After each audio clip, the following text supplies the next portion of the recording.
My name is Traci Mefford, and I am an alcoholic. And because of this wonderful program that has introduced me to a God in my life, I haven't had a drink since April the 5th of 1985, and I'm very thankful for that. I don't think I said I hate Italian. I think I just said I didn't care for it a lot, but that I would find some spaghetti or something if I needed to. So, didn't get the nap either. So, I want to thank the committee for asking, and Dave for calling me, and I have just had so many blessings since I got to Alcoholics Anonymous. A few years ago, I would have said that I didn't know anyone in AA from Missouri. And I got the privilege to go to Joplin to the Summer Hummer, and met some people there and played golf with some crazy people, and just had a really, really good time. And I've had a nephew in Missouri that maybe has a little bit of a drinking problem. It appears so, at least from our point of view. And although it's not really ever seemed to appear so to him. So, I thought, well, this is kind of cool that I know somebody from Missouri now. Not that I think that I'm ever going to need them necessarily, and I'll be darned if, it wasn't long after going to Joplin and meeting some folks from there that I actually got a phone call from my sister and said that her son thought that maybe he might have a problem with alcohol. And she said, I don't know what to do. I don't really know even, what you can do from there in Fort Worth, Texas.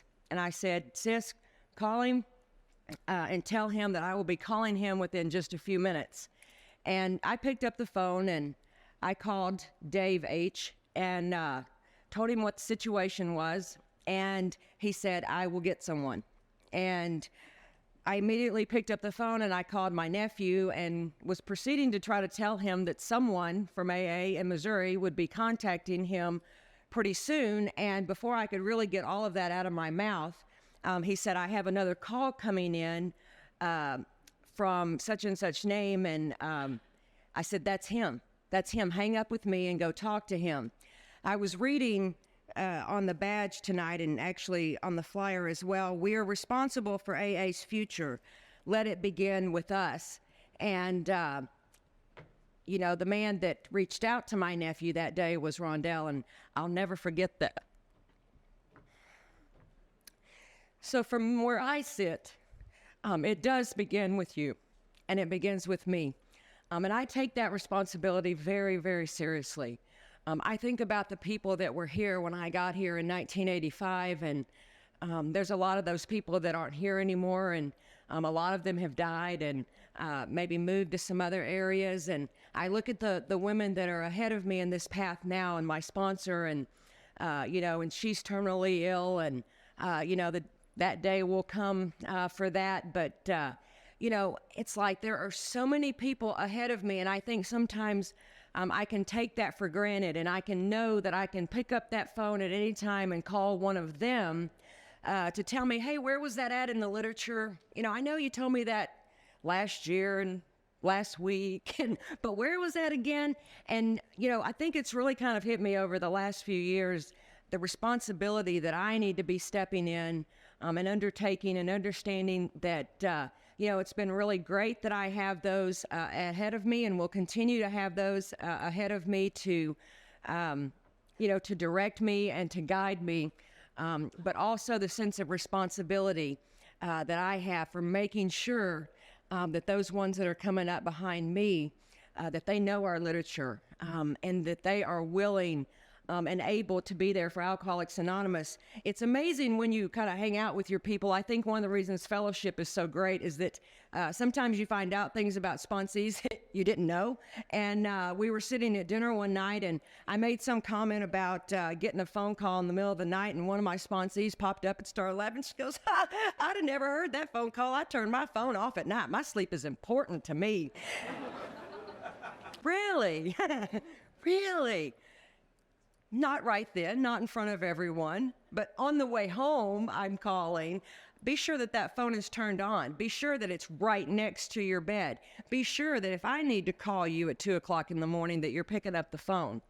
And I'm just so grateful that I've had members not only tell me what to do, but take my hand and show me. And I'm so forever, forever grateful for that. You know, on page 164 of our book, it talks about some awesome things, and it says that our book is meant to be suggestive. We realize we know only a little. God will constantly disclose more to you and to us. Ask him in your morning meditation what you can do each day for the man who is still sick. The answers will come if your own house is in order. But obviously you cannot transmit something you haven't got. See to it that your relationship with him is right, and great events will come to pass for you and countless others. This is the great fact for us. So I hope to be able to share just in a little bit of a general way what it was like, what happened, and the great events that have come to pass for me. One other thing that I wanted while I was thinking about it, as you were standing up here, Josh, and reading, and we actually visited for a minute before the meeting got started, and he actually shared with me that he had been in prison, and I was asking him about how long that he had been sober, and, you know, was he sober during any of the point of the time that he was in there, and, you know, seeing him and hearing him share his experience, seeing him looking the way that he does tonight, all dressed nice and in that suit and in that tie and getting up behind a podium to be of service to Alcoholics Anonymous, it gives me so much hope for that son of mine that's sitting in prison, that maybe one day, he can be like you.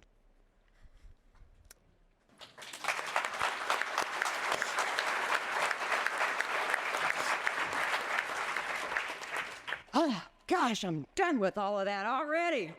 Oh, okay. East Texas. I'm an East Texas girl. I grew up, was born in Shreveport, Louisiana, but got to East Texas, and so I talk weird. Everybody in my husband's family makes fun, and, you know, they jest a lot. The other day I was in a conversation with my husband, and I really wasn't thinking much about what I was saying, which is pretty normal for me. And what I said was, you know, I think I thought I was further along on that than I was. And it was quiet in the car for a minute, and then I hear my husband, "You think you thought. So you weren't sure that you thought?" I mean, you know, so don't be surprised what might come out of my mouth. But that's just kind of what we do in East Texas, or at least what I do. And, you know, it was my brother and sister are 15 and 17 years older than I am, so I was pretty much raised an only child. I come from a Southern Baptist home. I don't know if I need to say much more about that. Probably not. We were at church all the time. I mean, if the doors were open, we were there. We even had a key. So, you know, we were there sometimes before the doors got open. You know, I was raised in a home where, you know, I knew that they loved God. The thing that kind of always I was never quite sure about, though, is it always seemed to me it was more important how we acted outside of the home than what went on the inside of the home. And it wasn't like there were these horrible, terrible, tragic things going on in my home. Certainly not anything like what I've heard you share in meetings. You know, some of you growing up in active alcoholism, and that was not my experience. It's kind of interesting to me, though, after hearing some Al-Anon speakers through the years. By the way, if you're an alcoholic and you're maybe newer in the program or maybe not, but you don't know this. The Al-Anon meeting that's going on here this weekend, you're allowed to come. Just thought I would tell you, I didn't know that for a number of years.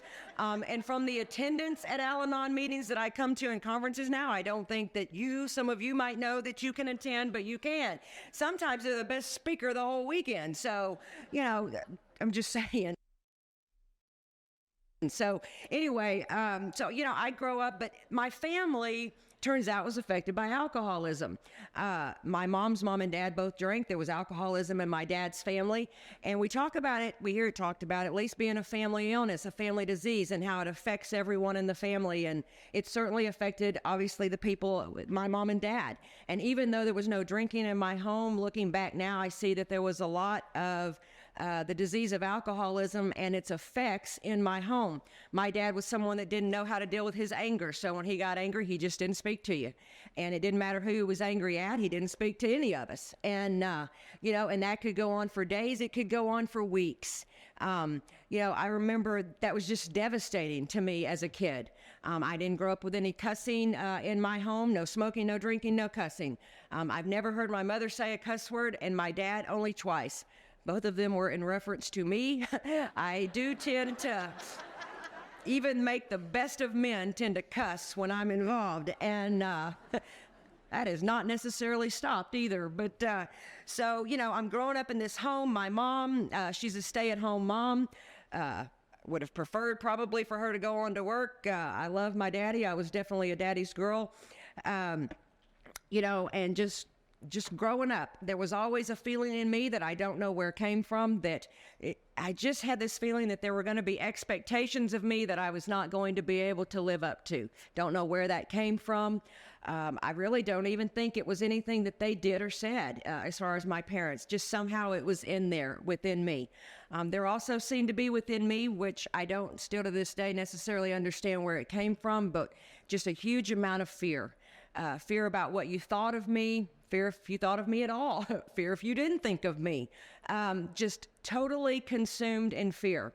When I found the alcohol at the age of 12, I was going to my best friend's birthday party, and that's where I had my first drink. And the magic of alcohol happened for me immediately. When I took that first drink, once I got past how bad it tasted and took a couple of more swigs, the most amazing thing happened. And I think Doctor's Opinion describes it better than I can when it talks about the sense of ease and comfort. And still to this day, when I read through that part of the book with somebody new, it still makes me take this really deep breath, like, because that's how I felt when that alcohol got into my system. All of a sudden, it wasn't important to me whether you were thinking about me, whether you weren't. I was sure you were now, though. And I was also certain that it was good. And, things were just great. And I was just the life of the party. And I had a great time. I blacked out on my very first drunk. So I didn't know that was unusual. I got up the next morning. And man, all I could think about was, when am I going to get to do that again? It was just the most amazing thing. At 12 years old, I did not become a daily drinker at all. But I can tell you from that moment, for a very long time, my life and my thinking revolved around alcohol. If it wasn't the actual drinking of it, it was the planning it. It was the staying out of trouble so that I could go out on the weekends and drink it. Who's going to buy it for us? I mean, it was a big production, to get drunk at 12, and I loved every second of it. I graduated from high school, went off to college. My parents provided me with the opportunity to get an education. And what I did was I drank it away. I got to college. All of a sudden, I didn't have the rules and regulations that I had lived with my entire life. And the party was on. I was drinking from the time that I got up in the morning until, I passed out at night.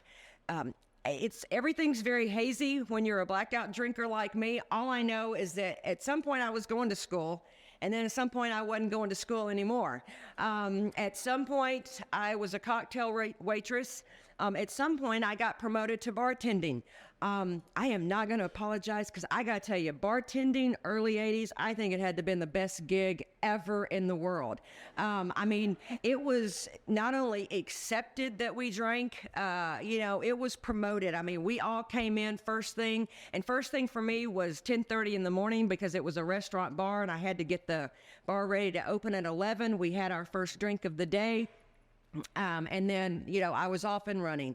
I would drink all day long. I would get off work. I would go to now a friend's bar and I would drink at their bar until I passed out. I would go home and do this all over again. I got my first DWI somewhere along the lines. It really shouldn't have happened though. And the reason I say that is because the next morning, my attorney, I used to say that and just kind of leave it there like I actually had someone on retainer. Really, he was just a very good customer at the bar. And so my attorney came and got me out of jail, and we went to go get my car from the impound lot, and it wouldn't start. It was out of gas. So in my mind, it's like, oh my gosh, if I'd just gotten another 100 yards, for God's sakes, I couldn't have gotten a DWI. And so, that was just an accidental mishap. Should have never happened. My solution to that was to not drink and drive. So I left my car sitting at the bar for 2 weeks and got rides home. After a couple of weeks, the bar said I needed to move it. I got to drink and drive again. And so I went back to doing that. Some people that I knew were getting into some serious trouble. And I thought that maybe a change was in order. I remember one day I was at the restaurant and I was drunk as usual. It was a day off, and my mom called me at the restaurant to tell me that my dad was coming to bring me my bed.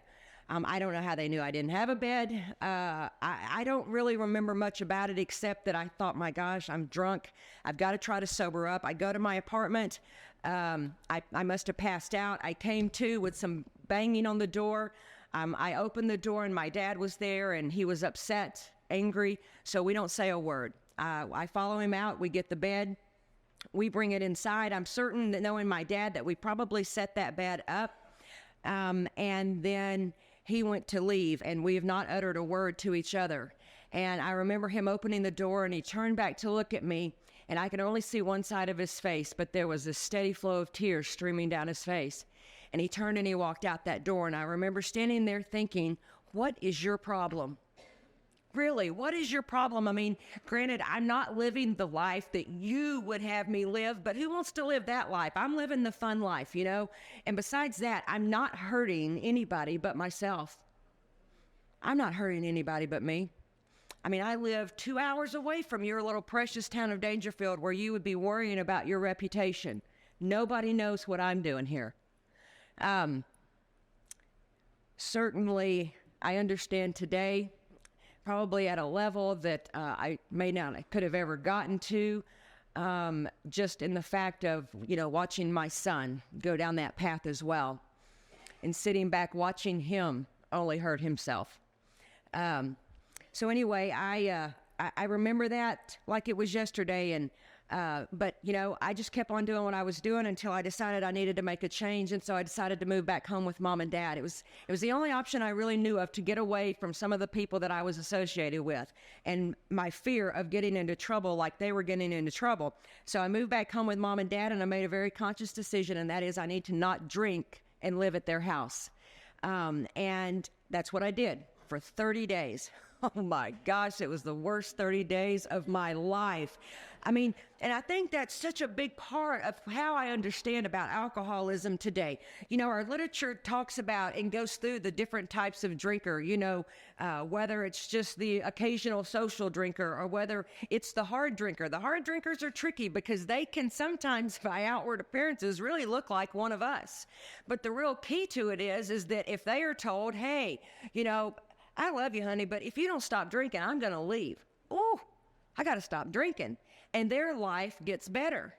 Or what, you've got some serious medical problems as a result of your drinking. You need to stop drinking or you're going to die. Oh, I got to stop drinking. And they stop drinking, they get better. They get better physically and their life gets better. For me, because I always sensed alcohol was not the problem, and I really didn't know how accurate that I was, because it really was my solution to living. It is what, I mean, that ease of comfort. Oh my gosh, I can deal with life when I have alcohol in my system. Without any sufficient substitute to alcohol, I mean, then I am just left crazy, nuts, restless, irritable, and discontented, our book talks about. And that was me for that 30 days. And I tried to stay really, really busy during that 30 days and just really tried to outrun myself. I went over to help a friend move, and she held up a bottle and said, let's have a drink. And I said, I'm not drinking. And she said, I know, and I'm really proud of you, but I've only got enough in here for us to have one drink. And I share this with you because it, honest to God, is my one and only story of meaning to have one drink. I had that one drink. All I know is I came out of a blackout in my car on the grass on the side of the country road, facing the wrong way for the side of the road I'm on. Not one time did I stop and think, gosh, I wonder how I got here. Ooh, I wonder, did I have a wreck? Not worried about any of that. What I am really concerned about is the fact that I have spilt my drink. And I mean, I am just furious about it. And I was up telling my story one day, and I don't know why, but all of a sudden this thought came to me that maybe I really hadn't spilled my drink. It seemed to me that I had, because my pants were wet. And it just hit me like right in the middle of telling this story, but it's my story, so I say I spilled it, so I spilled it. And so now the frantic search begins in the car, looking between the seats, under the car mats, just to try to find enough change to get the next drink. I don't know anything yet about phenomenon of craving. I don't know that it's the first drink that gets me drunk, not the last, not the 10th, not the 15th. It's the first one, because the first one sets off in people like me this phenomenon of craving that says you have got to have more and more and more. Combine that with the obsession of the mind, and it is an absolute deadly illness that we deal with. But I'm frantically looking for that change. I find enough change to get one more beer at that store. I remember coming to in a bathroom of a bar, and the next thing I know, I came to actually at somebody's house I knew, which was kind of a novel thing. But all I can tell you from that moment till I got to you for the next 6 weeks, I was not to draw a sober breath. And that's really saying something about the desperate place that I was in, because I'm living at my mom and dad's, and I am drinking nonstop all the time, and I don't care. I mean, I have been taught to care what everybody else, especially them, think. And I just don't care. I don't know what has changed. I don't know what has happened. But I'm driving all the way from Dangerfield to Kilgore, which is probably an hour and 10 minutes, to be sitting in the liquor store parking lot at 7:45 to go in at 8 o'clock to then sit in my car all day and drink. I'm the social butterfly. I'm the bar drinker. I'm the gal dancing on tables. In the last 6 weeks before I was here, I was not to draw a sober breath, and I sat in my car. I got my second DWI, and that is my what happened. I came to in jail. The next morning, my parents got me out. That was on a Saturday morning. This was horrible, because now we're rolling into Sunday. My dad gets up and goes to the First Baptist Church, where we've gone my entire life.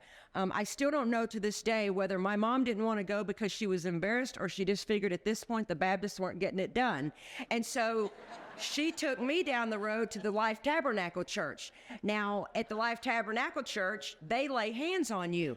And please, please, Lord, don't hear me saying anything bad about that, because I have not had a drink since I got laid on hands, I mean, so I am not talking badly about it, but I can tell you the little Baptist kid was a little freaked out by what was happening. And, the amazing thing, I went to that Life Tabernacle Church one time, and I ended up in treatment that next day on that Monday. I didn't see none of them First Baptist Church people that came to see me at the treatment center. None of them came. But those Life Tabernacle people, they came up to the treatment center. They circled me up again, lay their hands on me.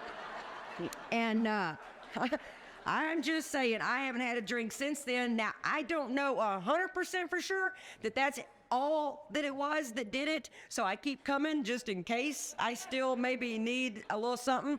But who knows? There's some powerful stuff out there. And what happened is on that Monday, my mom drove me to Kilgore to go to school, and I couldn't get out of the car. And God literally took over. And what I heard myself saying to my mother is, if I get out of this car, I'm going to drink. She freaked out, drove to a payphone, looked in a payphone phone book, found the closest psychologist office she could find, and we drove straight there.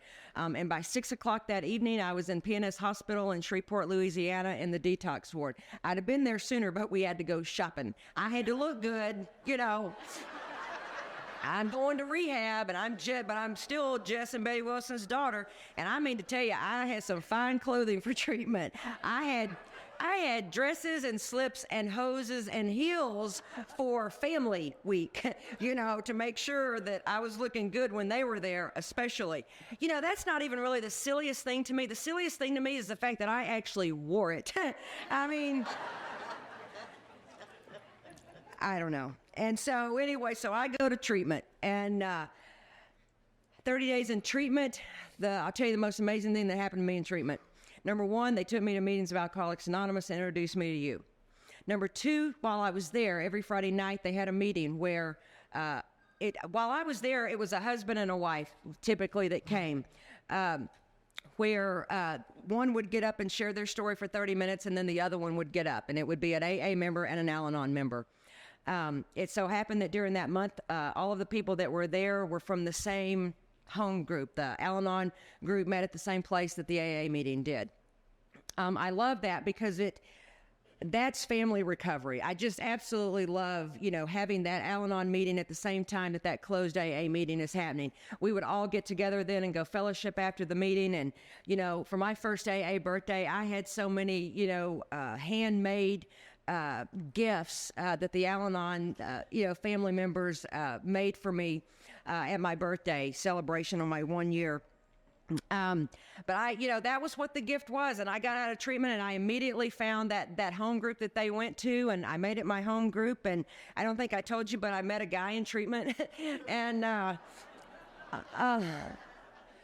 we got married at 15 months of sobriety. I don't recommend that. I'm not one of those people that goes, well, I did that, so I really can't say for you not to do that. No, I absolutely tell people don't do that.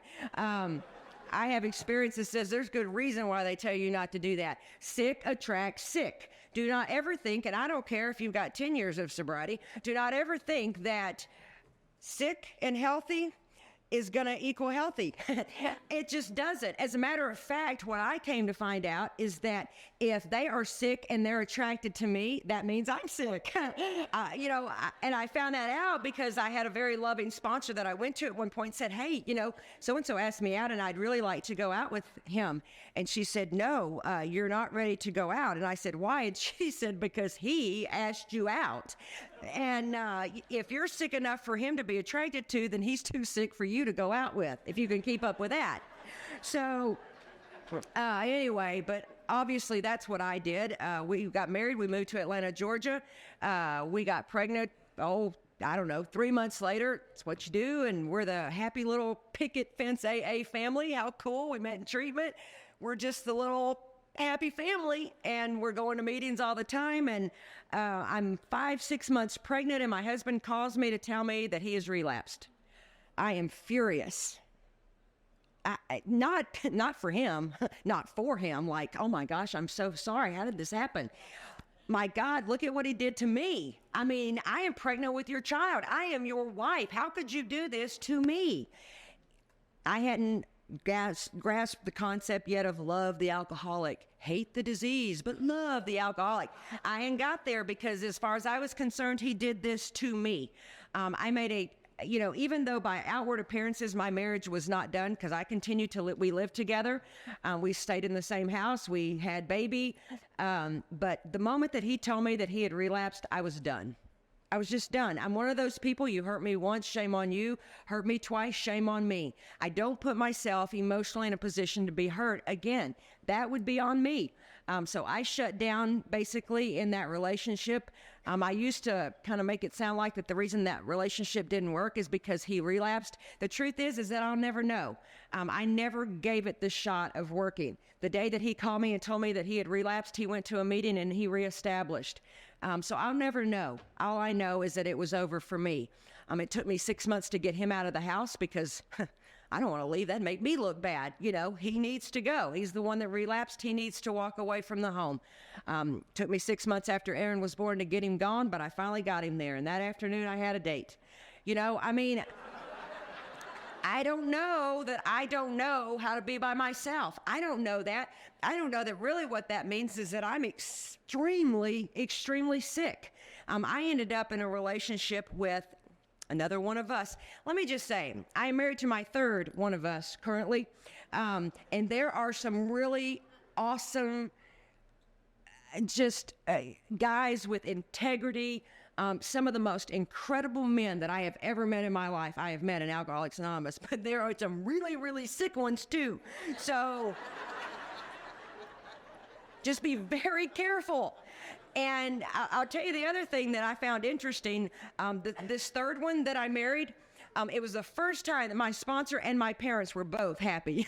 So the first time, my parents were a little leery and my sponsor wasn't happy at all. The second time, my parents were absolutely not happy, and well, actually neither was my sponsor then either. So I'm just going to try to get this so that you can't use this same justification, but you know, but they just don't understand him. They don't know him like I know him. If those are the kind of things going on in your head and all the people that you love and that you know love you are shaking their heads, pay attention. Pay attention. But I didn't, the second one I didn't marry, but it was the most physically abusive relationship I've ever been in my life. And I did that stone cold, one day at a time, not drinking in Alcoholics Anonymous. I had learned how to talk a very, very good program. You listen to me in meetings and it sounded like I really, really had it together. But the truth is that when everything was going my way, everything was great. Absolutely great. It was only when things were not going my way, when I couldn't seem to get things under control, when I couldn't seem to get people to do what they were supposed to be doing, it was when the rubber really met the road that I had nothing. I had nothing to draw from in the way of tools of how to get myself out of it. Did I have a sponsor? Yes. And the only thing I think that saved me during that period of time is the fact that I would be extremely honest with her. I didn't do what she said to do a lot of times, but I was always very honest with her. Call her up. Hey, Spons, just want to let you know, sliced his tires. Yep, sure did. Nope, not just one. Got two of them. Just thought I'd let you know. And I'd hang up the phone. I'm just, whatever I did, I'm telling her about it. I had so many amends to make, after I got sober. It was ridiculous. But I'm being honest with her. I'm not doing what she's telling me. And see, there's this other thing. I told you I was raised in that Southern Baptist home, and I knew of a God. I was introduced to a God. In June of 1980, in that First Baptist church, I was standing in the choir loft, and a man came in that church, and he had lots of guns. He had clips of ammunition, he had handguns, he had big guns with bayonets on the end of them, and he came in that church, and he shouted, "This is war." And he turned, and he just started firing in the church. Just started firing. When it was all said and done that day, there were 5 that were killed and several others that were injured. One of the ones that died that day was a 7-year-old little girl named Gina Lynham that I had babysat the entire summer before. It wasn't that tragedy that caused me to have a problem with God. It just wasn't. If you've been in AA any length of time and you've had something happen that's really difficult in your life, to watch this fellowship surround and pick you up or carry you if need be through things is an incredible thing to watch. It's amazing. And that's kind of how it felt when this happened at our church. People were really trying to help us and to be there for us. It took probably 18, 20 months before this guy got back to Dangerfield to get ready to stand trial. There was a woman going to see him every day. One day she came out and she said, "Praise God, he's been saved and he's going to heaven." Now, based on what I had been taught growing up in that church, if what she said had happened, had indeed happened, then he was going to heaven. And I could not reconcile a loving, caring God to a God that would allow that man to be in heaven where I knew that Gina was. I just couldn't get there. We agnostics talks about trying to go from that, from that boat of reason and trying to desperately to step out onto that shore of faith. And what a difficult step that is for us. And it was that same kind of difficulty. I just could not get there. And I made a very conscious decision at that point in time. You know what? I don't want anything else to do with you. I'm done. I was 17 years old.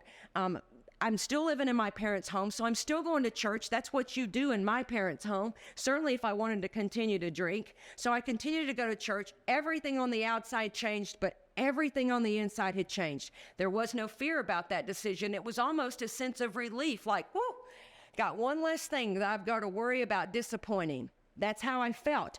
I came into Alcoholics Anonymous. The first thing in treatment, I see the steps on the wall. I remember going through, we work them pretty quickly when we're new.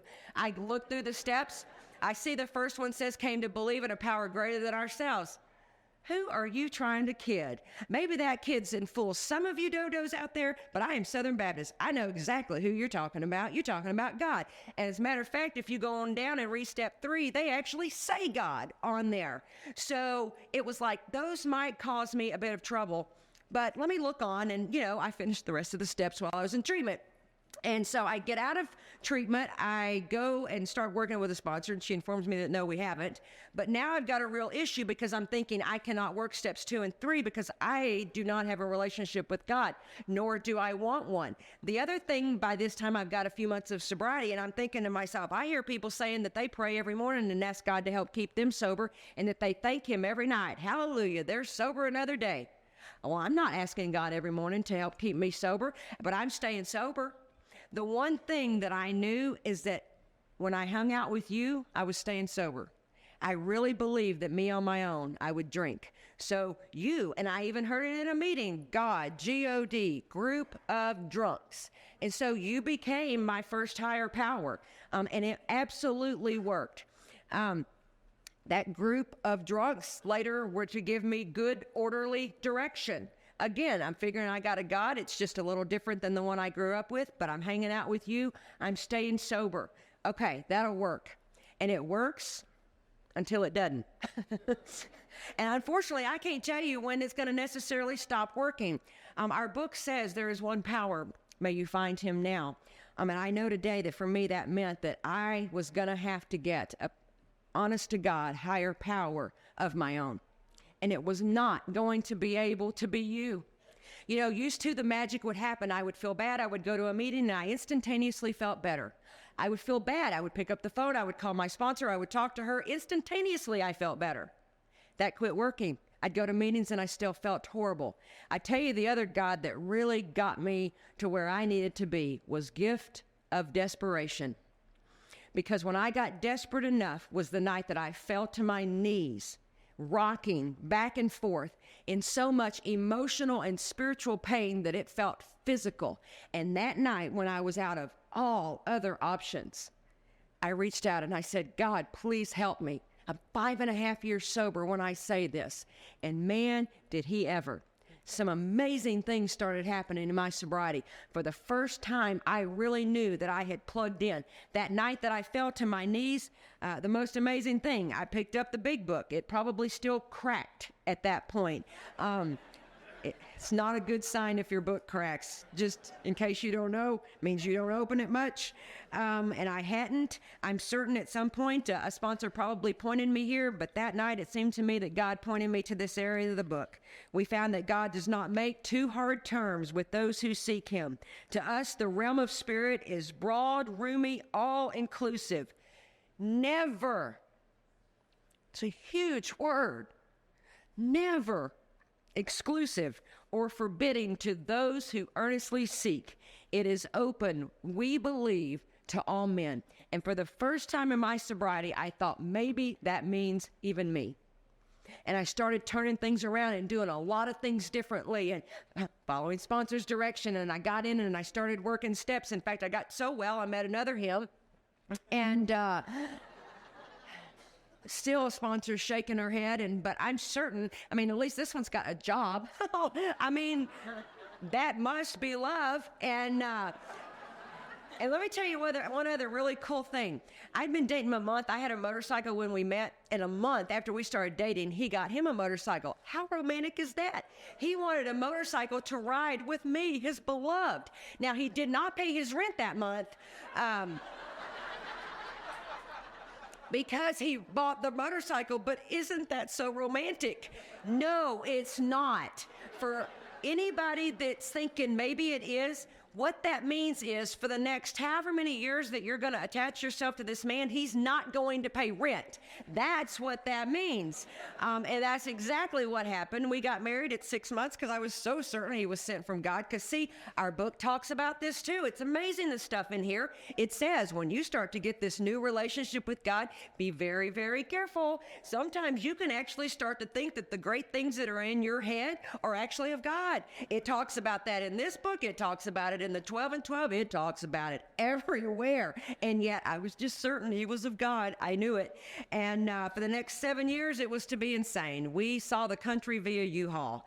He just had a hard time keeping a job. And so we moved a lot. And we finally ended up in the Dallas-Fort Worth Metroplex. Thank you, God. I found the woman that is still my sponsor today. And she actually wanted me to start doing some things differently. See, it's real easy for me to blame it on him. As a matter of fact, our book talks about, it's amazing, this book, really, the stuff that's in here. Let's see, where it talks about how we're just such the tornado running through people's lives. And, you know, we start to think, wow, isn't it great? Man, I have actually stopped drinking. It's just a wonderful thing. I'm still really stinking all over the place. I'm making decisions based on self. I'm not paying any attention to anything else. But hey, isn't it great? I'm not drinking. And that's the kind of example of Alcoholics Anonymous that I was to my family. Horrible. They're watching me. Okay, maybe she's not drinking, but God, look at her life. It's insane. It's insane. And yet I sit back and I look at them and I go, they're judging me. You know, if they could just learn to accept me, if they could just learn to love me for who I am, if they could learn to just accept me, have that unconditional love that people in Alcoholics Anonymous give, that's on them. They should be treating me kind no matter what. During that period of time when I was married to him, we ended up living in a tent out at Joe Pool Lake. We, you know, when you can't afford to pay for a place to live, they kind of want you to leave. And we put our things in storage and we went out and lived in a tent. I want a little disclosure. There were people that offered a place for my son and I to come and live. They just did not want him coming as well. Oh, and I can't leave my husband. So we lived in a tent for 6 weeks. I'm here to tell you, you can stay sober, live in a tent, and, you know, and get through it. And we did. And God ended up helping us to find a place to live, literally. And but ultimately, that marriage, I was able to finally walk away. He had an affair with one of the girls I sponsor. And, you know, the great news that happened before that, though, is that I really, truly started practicing spiritual principles, whether he was or not. Even if he was yelling and screaming, I didn't participate anymore. I started treating him with kindness, even though he was nothing but ugly to me. I started doing those things, and a most amazing thing happened. It turns out that it wasn't him that was making me so miserable. It was me that was making me so miserable. And as a result of changing my actions, I got peace, I got freedom. And so when that day came that I found out about the affair, was I angry and hurt? No question. But a short time later, was I able to look back and see where I had truly done everything that I could do, that I could have no regrets in the situation? Absolutely. Freedom, great events coming to pass. The great events haven't necessarily been the great brand new car, although I did just get one of those recently. Stay sober 26 years and it's just amazing what can happen. It's not the great house, although I really have kind of a great house today too. That freedom that I got, that's the most amazing thing. Knowing that I was responsible for how I felt, not another human being. I busted my butt. I did everything this sponsor told me to do. And my life started showing the results of that in the most amazing way. My parents, I told you I had issues with them. I thought it was because of how they were treating me. I really wanted my relationship with them to be different, but I didn't know what I needed to do. Again, when I'm truly, honestly seeking the answers, God will put just the right person with just the right information in my life.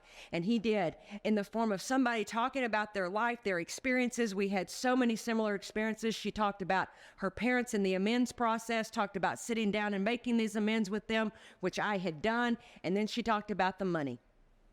Oh, no. I hadn't done a thing about the money. I knew I owed him money. I knew I owed him a lot of money. But I'm a single mom most of the time. I'm living paycheck to paycheck. How in the world can I afford to do anything like that? One day at a time. That's how we do it. I sat down and I talked to my sponsor, and she said, Traci, how much do you owe him? I'm like, I don't know, a lot. She said, well, what can you afford to pay him every single week, no matter what happens? And we looked at my finances, and I decided I could pay $25 a week. You know, I found out it wouldn't have mattered if all I could have paid him was 25 cents a week. And get this, the relationship with them doesn't change on the last payment. It changes on the first. Because I was the one that changed. I was the one that realized the reason I'm uncomfortable around them is not because of the way that they're treating me. The reason I'm uncomfortable around them is because I have not cleared away all the wreckage of my past with them. That's why I'm uncomfortable around them. Got nothing to do with them. And so again, the freedom, the great event that came as a result of doing the next right thing that you guys talk about in Alcoholics Anonymous. An amazing thing. I met my husband, this third one that I'm still married to. Some of you actually may have heard him in Branson this past November, October, I think it was October. And he is an amazing man. And, you know, we did things a lot different this go around than I ever had before. And, you know, my sponsor had some rules. I said, no problem. You know, when I was at that desperate place and said, I'll do whatever you tell me to do, anything you tell me to do. Just a short year later, you want me to do what? I mean, because let me tell you, you're going to agree with me. I know. No sex for the first 6 months. I was like, that's not a problem. It is never a problem till the first date. But before that, it's never a problem. And I thought, that's not a problem. And she said, no, that includes no hugging and no kissing. Don't you think that's a little drastic? I thought it was horribly drastic, that she was taking it a bit too far. I argued with her. I tried to convince her. You know, in the third step in our book, it's really great. It talks about how we're determined to get our way. And we'll go about it real nice and sweet. And when that doesn't work, we'll get ugly. And, you know, I tried every which way. And it took a woman that had been my sponsor for 8 years to say to me, Traci, you will either do what I tell you to do in regards to this, or I will not sponsor you anymore. Why did it have to take that? I mean, look at everything I had gotten up to this point by following directions. But one more time, I'm hanging on to self. I'm hanging on to what I want. But you know what? I followed her directions. I followed them. I complained about it for quite some time, but I followed them. At about 4.5 months into our dating, and let me tell you, when you can't touch, kiss, nothing, there is not much left but talking.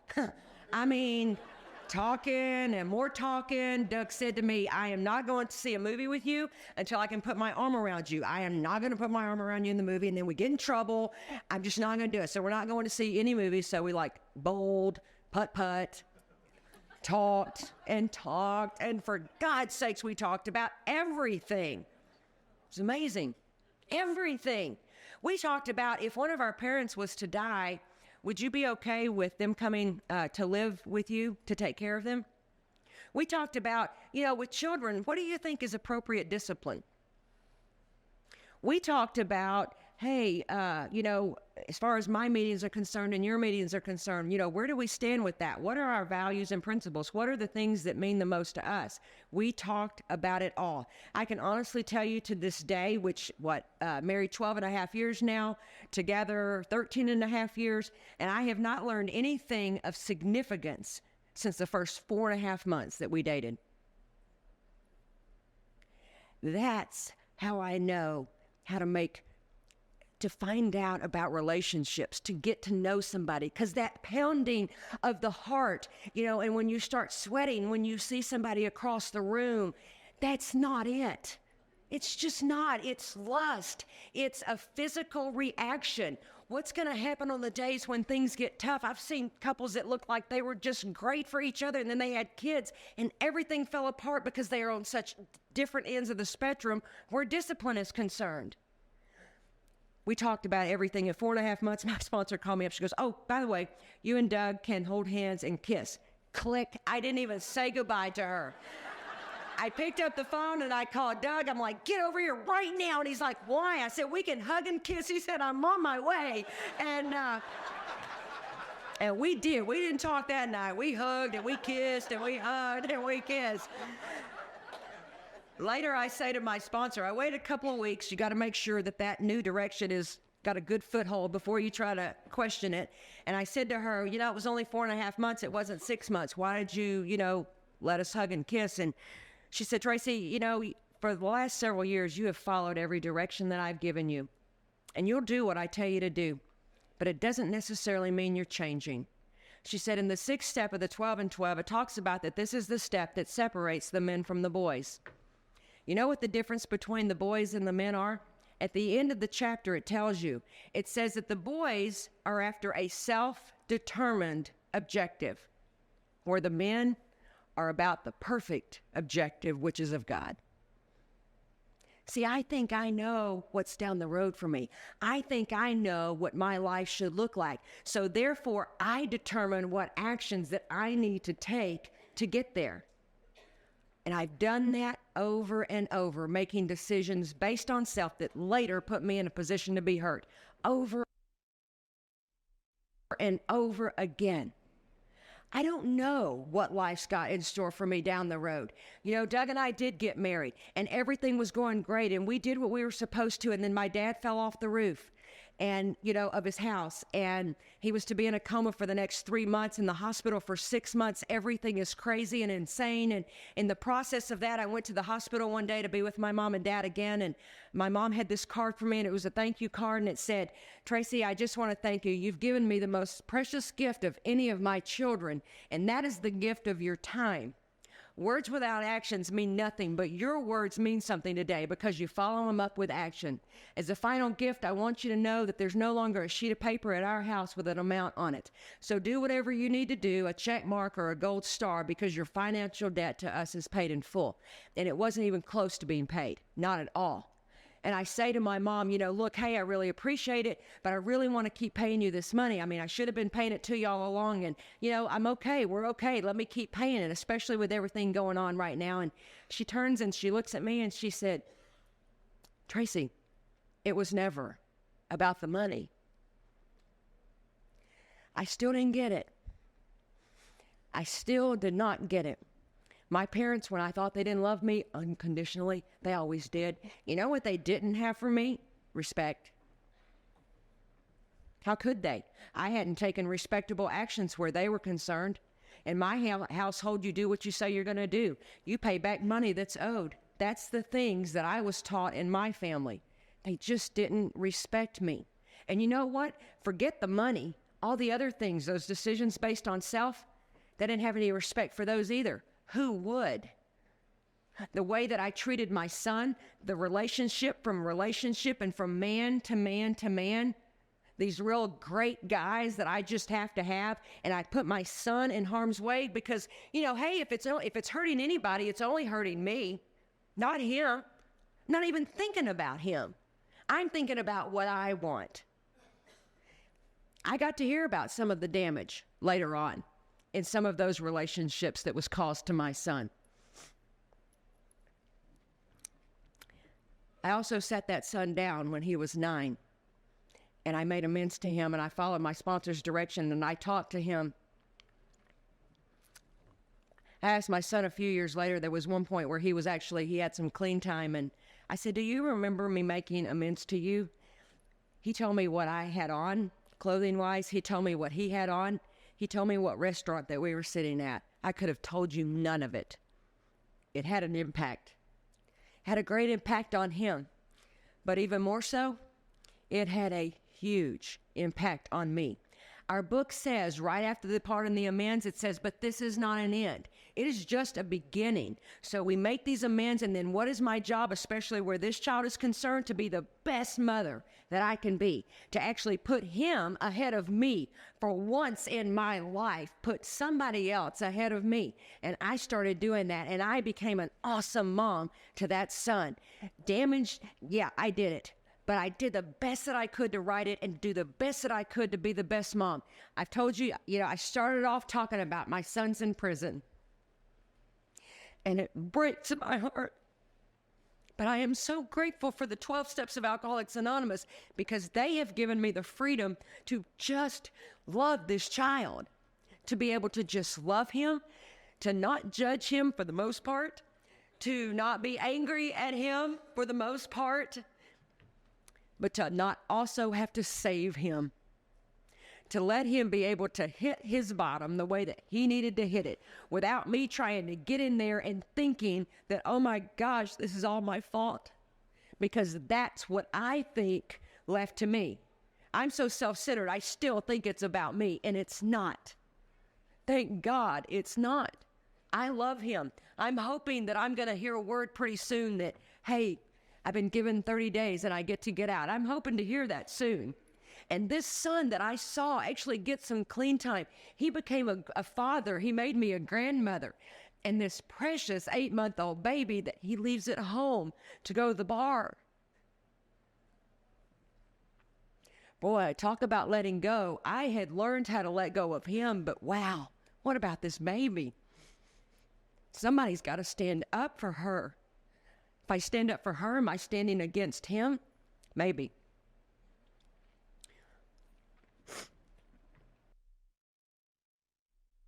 I get Audrey every week. I get her on Sundays to Monday.